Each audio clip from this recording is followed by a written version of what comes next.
तो क्या मोदी की खास को नीतीश ने तोड़ लिया? आखिर क्यों होने लगी ऐसी चर्चा? बौखलाए मोदी कर बैठे गलती। चुनाव बाद बिहार से हटेगा मोदी का वक्फ वाला कानून। स्वागत है आप सभी का। आप देख रहे हैं द राजनीति का विशेष सेगमेंट खबर और विश्लेषण। मैं हूं जब्बार खान। दोस्तों, क्या वाकई जेडीयू और बीजेपी के बीच की दूरियों के अंदर कोई ऐसी नई स्क्रिप्ट और पटकथा तैयार की जा रही है जिसमें चिराग पासवान और नीतीश कुमार के बीच की दूरियां मिटती हुई दिख रही हैं? आखिर नीतीश कुमार ने ऐसा क्या किया जिसकी बुनियाद पर यह कहा जा रहा है कि मोदी के खास को नीतीश ने तोड़ लिया? और किस बात से इसके संकेत मिलते हुए दिखाई दे रहे हैं? मगर आरजेडी ने इस बीच में ऐसा क्यों ललकारते हुए मोदी को ऐलान कर दिया कि बिहार में सरकार बनते ही वक्फ के कानून को, मोदी वाले कानून को रद्दी की टोकरी में डाल देंगे, और जिस पर किरण रिजिजू से लेकर के पूरा भारतीय जनता पार्टी तिलमिला गया। विस्तार से आपको सब कुछ एक एक सवालों के जवाब बताते हैं। दोस्तों, चंद मिनट मेरे साथ में बने रहे ताकि हर पहलू से वाकिफ हो सके। शुरुआत दोस्तों सीधे सीधे खबर पर। आपको याद है ना, बिहार में गए प्रधानमंत्री मोदी, एनडीए की चुनावी रैली का मंच, सीएम नीतीश कुमार और चिराग पासवान के बीच की गर्मजोशी वाला रिश्ता। चिराग पासवान इतना ही नहीं, नीतीश कुमार का पैर छूते हुए चिराग पासवान दिखाई दिए। सिर्फ पैर छूते हुए नहीं, चिराग पासवान इस दौरान नीतीश कुमार के साथ हंस कर बात करते हुए दिखाई दिए।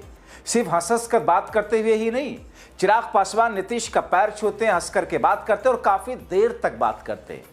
और ये सब कुछ नोटिस कर रहे थे मंच पर नॉन बायोलॉजिकल बाबू, प्रधानमंत्री नरेंद्र मोदी। हो सकता है बाबू से कुछ लोगों को आपत्ति हो, लेकिन दोस्तों इस देश के चाणक्य को भी, प्रणब मुखर्जी को प्रणब बाबू कहा जाता था। बहुत सारे लोगों के नाम के साथ में जोड़ा जाता था।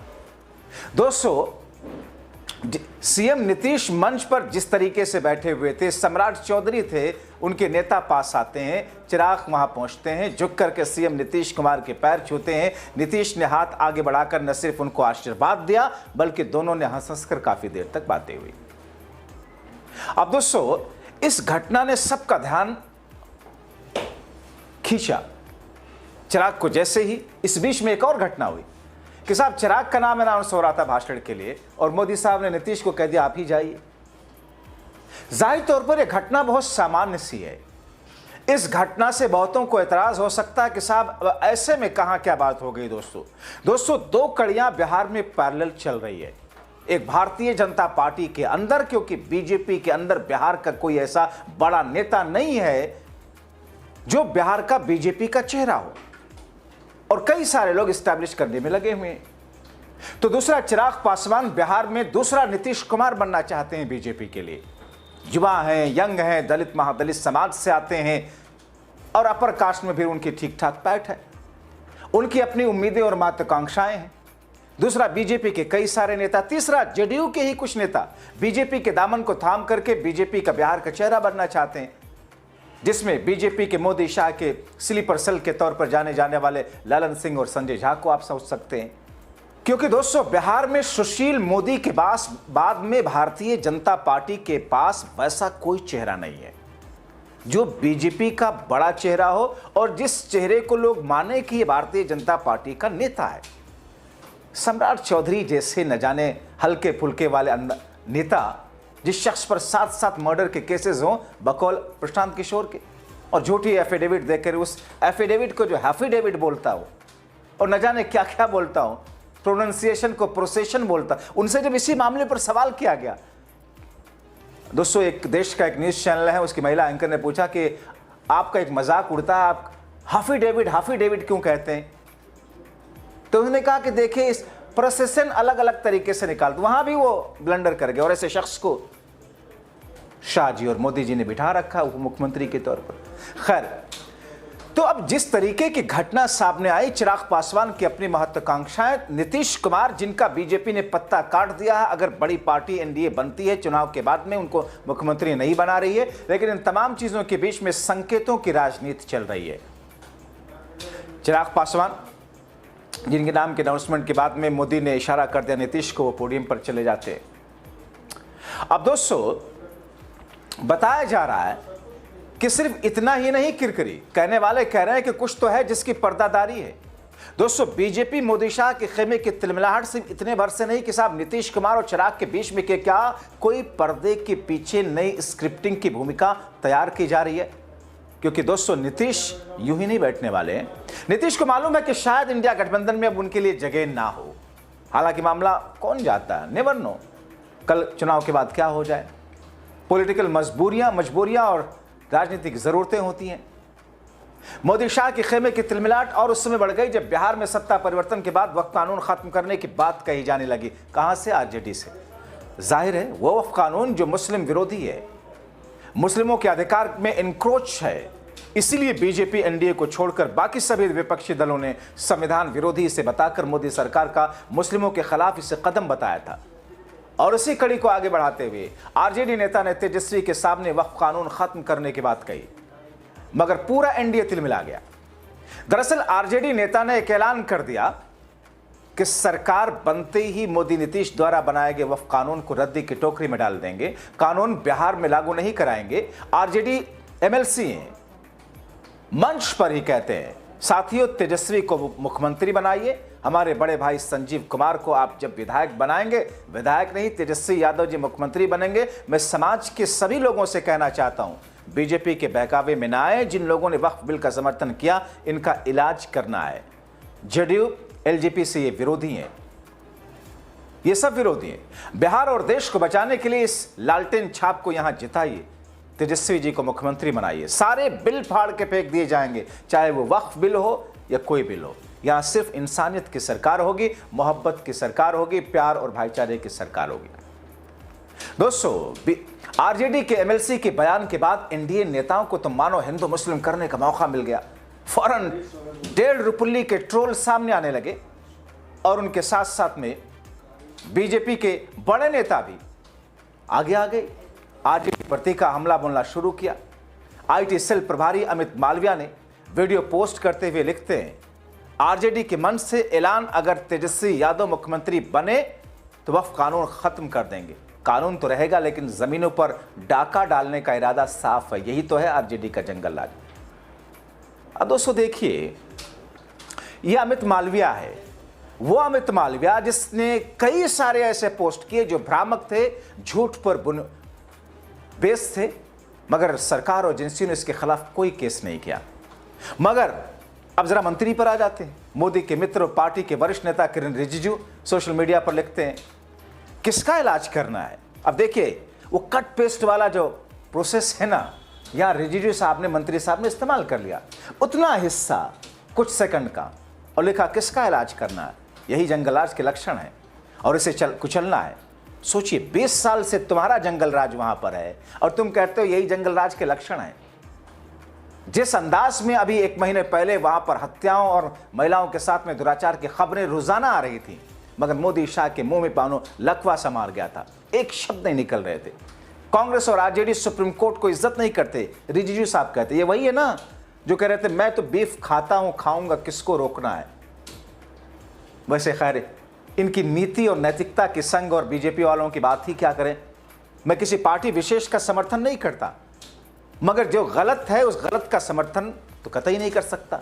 इसलिए कहा बीजेपी और संघ वाले, क्योंकि ये तो साहब उन कंपनियों से जो कि जैनी है, सनातनी है और जो मीट एक्सपोर्ट करते हैं, बीफ काट कर एक्सपोर्ट करते हैं देश के, इसी देश में दोस्तों आप जाकर देखिएगा, अल-कबीर किसी मुस्लिम की कंपनी नहीं है, हिंदू की कंपनी, सॉरी हिंदू नहीं, कि हिंदू तो असल में धर्म ही नहीं है, सनातनी शख्स है, खुद को बताता है, जैनी शख्स है, खुद को बताता है। और हिंदू क्यों नहीं कोई धर्म है दोस्तों, इसे जीवन की पद्धति बताया जाता है। वैसे हिंदू पर जो लोग हिंदू मुस्लिम कराते हैं, उनके काउंटर के लिए बहुत सारे लोग कहते हैं कि हिंदू शब्द का प्रयोग किसी भी वैदिक काल में, किसी भी वेद में या सनातन धर्म के ग्रंथ में जिक्र ही नहीं है। तो इस नजरिए से यह भी सही है। तो दोस्तों, किरण रिजिजू जो कहते हैं कि साहब हम तो खाएंगे और बीफ को बढ़ावा देंगे, एक्सपोर्ट करेंगे, काटेंगे, सब कुछ करेंगे, वो कहते हैं कि ये डेमोक्रेसी का अपमान है। लेकिन आप वो बयान सुन लीजिए आरजेडी नेता का, जिससे हिली हुई है बीजेपी की। इसलिए साथियों, तेजस्वी जी को मुख्यमंत्री बनाइए। जिन लोगों ने वक्फ बिल का समर्थन किया, उनका इलाज करना है। इस लालटेन छाप को यहाँ जिताइए, एनडीए को हराइए, तेजस्वी यादव जी मुख्यमंत्री बनेंगे, सारे बिल फाड़ के फेंक दिए जाएंगे, चाहे वो वक्फ बिल हो, कोई बिल हो। दोस्तों, इसी को थेथरई कहते हैं। बीजेपी नेताओं के इसी नैरेटिव को भ्रमित करना कहते हैं। उधर आपको याद है ना, जब नॉन बायोलॉजिकल मोदी साहब रैली करने बिहार आए थे, गए थे, तो दोस्तों ऐसा लगा जैसे 20 वर्षों में वाकई जंगल राज तो इन्हीं की, बीजेपी और नीतीश की सरकार में रहा हो, क्योंकि उनको बताने के लिए कोई काम था ही नहीं। वो तो बस आरजेडी आरजेडी आरजेडी आरजेडी करते दिखे। अब सोचिए, जिस बिहार में 20 वर्षों से बीजेपी एनडीए की सरकार है, वहां भी इनको अपना काम गिनाने के लिए कोई बिंदु नहीं मिलता। आरजेडी ने अपने एक्स पर एक वीडियो शेयर करके कटाक्ष किया, बड़ा शानदार है, हंस कर लोटपोट हो जाएंगे। आरजेडी ने वीडियो शेयर करके लिखा, 37 मिनट में 10 से ज्यादा बार आरजेडी का नाम नॉन बायोलॉजिकल ने लिया। प्रधानमंत्री बीजेपी के हैं या आरजेडी के हैं? आरजेडी के ही नाम पर जी रहे हैं, नाम जप रहे हैं, घबराहट चेहरे पर दिख रही है प्रधानमंत्री के। कोई इनको पानी पिलाओ और इनको इनकी अपनी पार्टी का नाम याद दिलाओ। ये देख लीजिए कैसे 10 बार लगातार आरजेडी आरजेडी आरजेडी करते हैं। ये तो वैसे ही हो गया जैसे अमित शाह साहब ने कहा था, अंबेडकर अंबेडकर अंबेडकर अंबेडकर अंबेडकर। अगर इतनी बार भगवान का नाम ले लेते तो 7 जन्मों तो सगो मिलता। आरजेडी ने आरजेडी की जो आरजेडी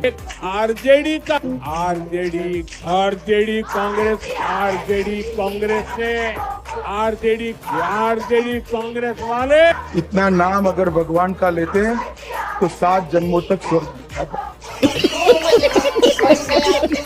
यही बार नहीं दोस्तों, मोदी जी तो बिहार में सस्ते मोबाइल डेटा की बखान करने गए। तब सोचिए, आज की डेट में सस्ता मोबाइल डेटा, इस नाम पर आप वोट मांग रहे हो। शर्म नहीं आती आपको? इनको कोई यार काम बताने का मौका नहीं मिला या कोई काम ही नहीं। तभी एक यूजर ने राहुल के प्रचार वाले वीडियो को मोदी पर शेयर करते हुए लिखा, नरेंद्र मोदी चाहते हैं युवा रील देखें, राहुल गांधी चाहते हैं युवा मोबाइल बनाएं। यही फर्क है, एक देश बेचता है, दूसरा बनाता है। आम युवा 6-7 घंटे मोबाइल फोन पे रील्स देखता है। 6-7 घंटे यूं देखता रहेगा, रील रील रील। और भैया, ये जो फोन है जिस पे वो रील देख रहा है, बनाया किसने? ये चाइना के युवा ने, चाइना के युवा ने बनाया। और हिंदुस्तान के अरबपतियों ने चाइना का माल हिंदुस्तान में बेचा, रोजगार छीन लिया। चाइना के युवा को फायदा हो रहा है और हमारा जो युवा 7-7 घंटे रील देख रहा है।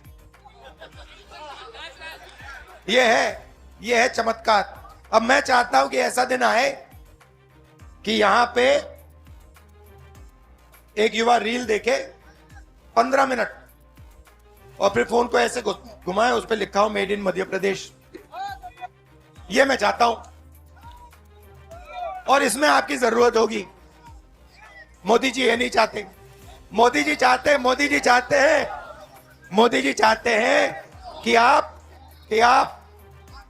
मोदी जी चाहते हैं कि आप दिन भर मोबाइल पे रहो, जय श्री राम बोलो और भूखे मर जाओ। ये है। बहुत बहुत धन्यवाद, नमस्कार, जय हिंद।